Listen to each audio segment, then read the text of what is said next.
Log one, but I'm going to explain something pretty simple because one guy wanted me to.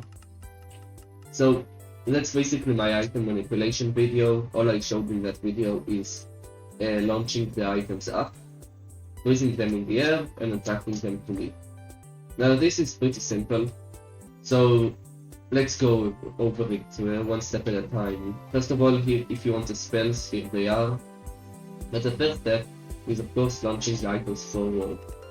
To do that, the first thing we need to do is grab all the items. So let's just get all the items using the items zone distillation spell, which requires my location, a radius around the player, let's say 100 blocks away. Then I do the spell here. As you can see, I have all the items. If I want to know how many, I can check the length of the list. 70 items on the ground. Well, at least 70 entity items. So now we want to launch them into the air. So I will be using Thoth's Gambit, of course. And what I want to do is make a spell that launches them up. So let's imagine I have the item here at the start, and then I need to manipulate it. So all I will do is take an up vector, multiply it by, let's say, 5, and then launch it into the air. After that, all I need to do is switch the positions of the list of items in the spell, and then use Thoth's Gambit. So, here we go.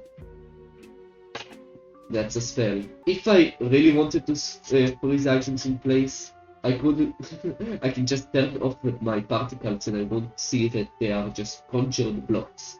But all I do really is just take the position of the item, goes a few blocks below, and try to place a block there. Now, because you may have two entities really close to each other, they could overlap and then cause you an error.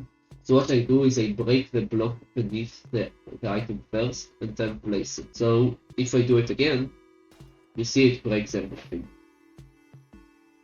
The bad thing about that is that if I drop an item and do it, it will break the item beneath. Here's a spell, by the way. As you can see, just take the block, go down, and then I duplicate the location so I can break and then conjure a block. And the third spell, which is just collects all the items,